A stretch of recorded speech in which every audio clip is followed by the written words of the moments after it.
নমস্কার, আশা করছি আপনারা সকলেই খুব ভালো আছেন। আমার নতুন একটি ভিডিওতে আপনাদেরকে অনেক অনেক স্বাগত। আজ বৃহস্পতিবার, এখন বাজে সকাল 6টা।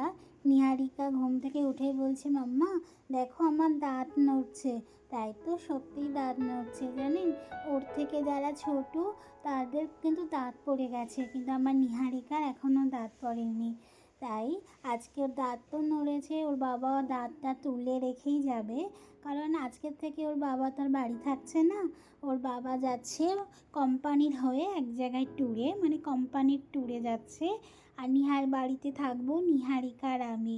তাই যদি দাঁতটাকে এতদিন তোলা না হয়, সাইড থেকে দাঁত উঠে যায়, তাহলে তো একটু ভয় লাগে। ভয় আমাদের সবারই লাগছিল জানেন, কারণ যেহেতু নিহারিকা আমাদের প্রথম সন্তান, সেহেতু ওর সব কিছু নতুন নতুন, প্রথম সব কিছুই তো এখন আমাদের কাছে প্রথম। যেমন ও যেমন ছোট, ওর সাথে তো আমরাও বড় হচ্ছি, সেরকমই দাঁত ওঠাটাও যেন, উঠানোটাও ছিল একটা ভারী মুশকিল কাজ। সেটাও হয়ে গেল। ও প্রচুর কান্না করেছে জানেন, ওর হয়তো ব্যথা লেগেছে, কিন্তু দেখছেন এই সেই দাঁত। ও আমাকে বারবার বলছিল, মাম্মা তুমি আমার দাঁতগুলো কত পছন্দ করো। আজকে সেই দাঁতই উঠে গেল, সত্যি তাই। ওর দাঁতগুলো যে আমার এত ভালো লাগতো, আজকে সেই দাঁত উঠে, দুধের দাঁত উঠে গিয়ে এরপরে হবে ভালো দাঁত, তাই না? এটা হয়তো সমস্ত চক্রের বাচ্চাদের থেকে শুরু করে সবারই হয় জানি, কিন্তু এবার যে নিজের সন্তানের বেলা, নিজের বাচ্চার বেলা, একটু তো ভয় লাগে বলুন।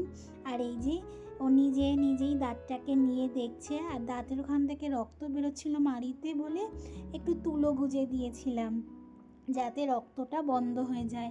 আর তোলার পরে এই দাঁত নিয়ে কোথায় যাচ্ছ? কোথায় ফেলতে? কেন বলো? ইঁদুর দিতে যাচ্ছ? দিয়ে কি বলবা? ইঁদুর ভাই আমার দাঁত তুমি রাখো, আর তোমার ছোট ছোট দাঁত আমার। হ্যাঁ, যাও দিয়ে আসো।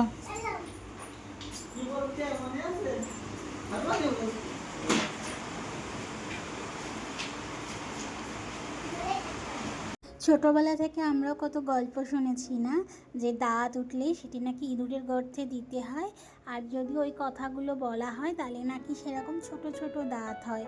কি জানি, এই গল্পগুলো তো ছোটো থেকেই শোনার। তাই নিহারিকার সামনেও গল্প করেছি, নিহারিকাও বলেছে, মাম্মা আমিও ইঁদুরের গর্তে দিতে চাই। তাই ও গেছে ইঁদুরের গর্তে দিতে। ইঁদুরের গর্ত আগের থেকেই খুঁজে রাখা হয়েছিল, ওই রেখেছিল। ও দেখেছে ওর মধ্যে ইঁদুর থাকে, তাই ওর মধ্যেই ও দিতে গেছে। এবার চলে এসেছি দুপুরের রান্না করতে। সকালের রান্নায় আজকে না, সকালবেলায় খেয়েছিলাম লুচি আর তরকারি বানিয়েছি। আজ বহুদিন পরে লুচি আর সবজি বানিয়েছি সকালের জলখাবারে। নিহারিকার তো স্কুল বন্ধ, তাই আর এইসব খাবার হয় না। কিছুদিন পর আবার যখন স্কুল খুলবে, তখন রোজকার রুটিনের সাথে রুটি, সবজি, পরোটা এগুলোই যুক্ত হবে। এখন দুপুরের রান্নায় রাঁধবো ভেন্ডি, নিহারিকার খুবই পছন্দের সবজি জানেন। আর কাল রাত্রে খুব ভালো কাতলা মাছ এনেছিল বাজার থেকে। আজ যেহেতু নিহারিকার বাবা চলে যাচ্ছে, তাই আমাদেরকে একটু মাছ এনেই দিয়ে গেছে। নিহারিকা বলেছে আমরা মাছ খেতে চাই, তাই মাছ আনা হয়েছে। একটু মাছের মাথা দিয়ে রান্না করে দিলাম। আজকে এক তরকারি করব, আর বেশি করব না। আর তার সাথে মাছ ভাজার সাথে ছিল একটু তেল, মাছের খুব সুন্দর তেল ছিল। আমার নিহারিকা তো মাছের তেল খেতেও পছন্দ করে, তাই হয়তো পাওয়া গেছে বাজারে। সবসময় তো এখানকার বাজারে এসব পাওয়া যায় না, তাই ওর জন্য একটু মাছের তেল এনেছে। সেটা আরেক কড়াইতে ভেজে নিই তাড়াতাড়ি, কারণ বেলা এখন অনেক হয়ে গেছে। আরেকটি ভাতে উচ্ছে সেদ্ধ দিয়েছি। নিহারিকার বাবা তো আজকেই চলে যাবে বিকেল 4টের দিকে, ট্রেন আছে সেই বিকালের দিকে। রান্না করতে করতে নিহারিকা বলল, মাম্মা খুব বৃষ্টি হচ্ছে। দেখুন ভাত বসিয়ে আসতে দেখতে দেখতে দেখছি বৃষ্টি পুরো এখান থেকে চলেই গেছে। বৃষ্টির কোথাও দেখাই নেই, অল্প অল্প হয়তো বৃষ্টি হয়েছে। ছাদে এসে বৃষ্টির দেখা না পেলেও কিন্তু খুব ভালো একটা ওয়েদার পেলাম, খুব ভালো লাগছে জানেন। চারিদিকে রোদ, যেন দেখুন একদম শান্ত হয়ে একদম ওয়েদারটা এত দারুণ করে দিয়ে গেছে, কি যে ভালো লাগছে। ফুরফুর করে ঠান্ডা ঠান্ডা হাওয়া দিচ্ছে, খুব ভালো লাগছে জানেন। আজকে সকাল থেকে তো আর ছাদে আসা হয়নি, তাই আসলাম। আর একটু একটু করে ছাদটাকেও ভিজিয়ে দিয়ে গেছে, মানে বৃষ্টি ওই অল্পই হয়েছে। আজকে তো একটু ব্যস্তই ছিলাম সকাল থেকে, তাই খুব একটা ছাদে আসা হয়নি। আর গাছগুলোকেও দেখতে এসেছি, গাছগুলো হয়তো এই রোদের থেকে একটু রেহাই পাবে। আমার গাছগুলোর জন্য না প্রচণ্ড মায়া হয়, বিশ্বাস করুন। আমার ছাদের ওপর এত পরিমাণে রোদ আর গাছগুলো এত কষ্ট পায়। ইচ্ছে আছে এই যে বৃষ্টি একটু হবে তখন এই গাছগুলোকে আবার সুন্দর করে লাগাবো। এখানে তো গরমকালে একটুকু গাছ হয় না, গাছগুলো সত্যি খুব নষ্ট হয়ে যায় এখানকার গরমে। তাই এবার থেকে ভেবেছি এই বর্ষাকাল আর শীতকালে কিছু গাছ লাগাবো, আর গরমকালে যেটুকু বাঁচাতে পারবো সেগুলোই থাকবে। দেখুন কি দারুণ হাওয়া দিচ্ছে, আমার না বাইরে থাকতে এত ভালো লাগছে, তা কি আর বলবো। এদিকে রোদ থাকে আর এদিকে হনুমানরাও এসে প্রচণ্ড গাছগুলো নিয়ে জ্বালায় জানেন। আকাশে মেঘও আছে, হয়তো বৃষ্টি হবে, হলেই ভালো। এত গরম, চলুন নিচে যাই। নিচে গিয়ে ভাত যে বসে এসেছি খেতে দেবো, তারপরে আছে ব্যাগ গোছানো, তারপরে তো আছে অনেক কাজ। আর এই গাছটাকে দেখুন, অনেক কষ্ট করে মরতে মরতে গাছটাকে বাঁচিয়েছি জানেন। এটা সেই ইনসুলিন গাছ, আপনাদের মনে আছে? আমার বাবা দিয়েছিলেন কলকাতা থেকে। সেই কলকাতায় কত গাছ এনেছিলাম, এই গরমে বাঁচাতে না পারলেও এই গাছটিকে অবশ্যই বাঁচাতে পেরেছি। এটা তো ইনসুলিন গাছ, আমার বাবা বলেছেন। এই গাছটা তো সব জায়গায় পাওয়া যায় না, বাবা কিনে দিয়েছিলেন। তা এবারে এই যে চলে যাওয়ার সময়, এখন বাজে বিকেল 3:30। নিহারিকা দরজার সামনে বসে আছে, তার বাবা এখন বেরোবে।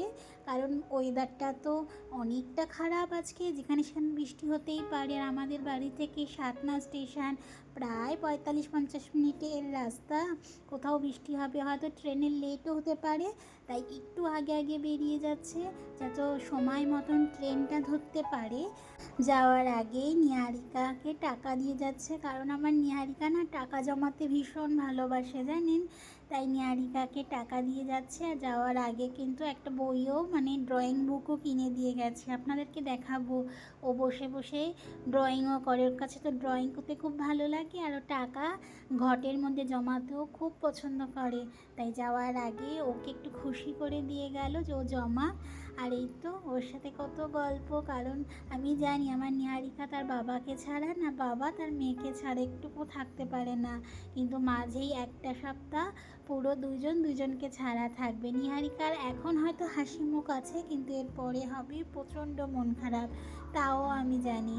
এই যে আজকে যাচ্ছে গাড়ি নিয়ে, মানে বাইক নিয়ে যাচ্ছে। বাইকটা অবশ্য একজনের বাড়ি রেখেই যাবে, কারণ আসার দিন তো আবার কিসে আসতে হবে, এখানে তো পাবলিক ট্রান্সপোর্টের অবস্থা খুব একটা ভালো না। তাই গ্রামের মধ্যে আসতে গেলে বাইকটা রেখে যাবে তার বাড়ি, কারণ তিনিও যাচ্ছেন, তিনিও সেই কোম্পানিতে একই জায়গায় কাজ করে। সেখানে রেখে গেলে, তার বাড়ি তো স্টেশনের একদমই কাছে, রেখে গেলে আসার দিন সুবিধা হবে, কোনো গাড়ি বাসের জন্য দাঁড়াতে হবে না, গাড়িটা নিয়েই চলে আসতে পারবে। আর বাইরের ওয়েদারটা দেখছেন, একটু একটু বৃষ্টি হচ্ছে, কী যে ভালো লাগছে বাইরে এটা বসে থাকতে। আর বেশিক্ষণ বসবো না, এবারে দোকানটাও খুলবো, খুলে নিয়ে নিহারিকার সাথে একটু সময় কাটাবো, কারণ এখন থেকে তো নিহারিকা আমার সাথে একটু বেশি সময় কাটাবে, কারণ ওর বাবাকে পাবে না। এই যে ওর দাঁত পড়ে গেছে, পুরো হা হয়ে গেছে। চলুন ওর সাথে একটু খেলা করি, দোকানে বসে পাহারাও দিই। তাহলে আজকের ভিডিওটি এখানেই শেষ করছি, আজ এখানেই বিদায় নিচ্ছি। সকলেই ভালো থাকবেন, সুস্থ থাকবেন, সাবধানে থাকবেন। আর আমার ভিডিওটি ভালো লাগলে অবশ্যই একটি লাইক করে আমার সাথেই থাকতে পারেন। আজ তবে এখানেই বিদায় নিচ্ছি, দেখা হবে খুব শিগগিরই পরের একটি ভিডিওতে। ততক্ষণ সকলেই ভালো থাকবেন, সুস্থ থাকবেন, সাবধানে থাকবেন।